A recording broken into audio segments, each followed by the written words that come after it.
tayo. Una, basahin natin sa Kawikaan.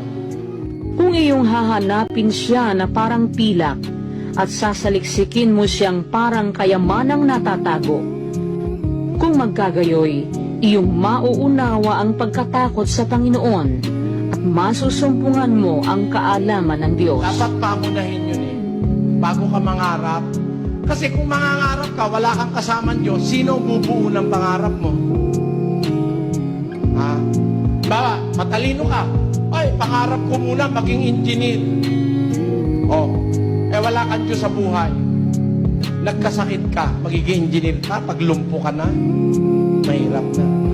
Mas mabuting may Diyos ka muna bago ka mangarap. Dahil may kasama ka ng Diyos na bubuo ng iyong pangarap. Kaya sabi, hanapin muna ninyo.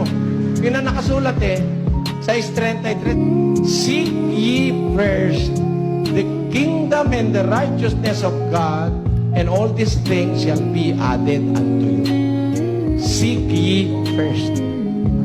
Ay, ang Diyos muna bago ang anumang bagay.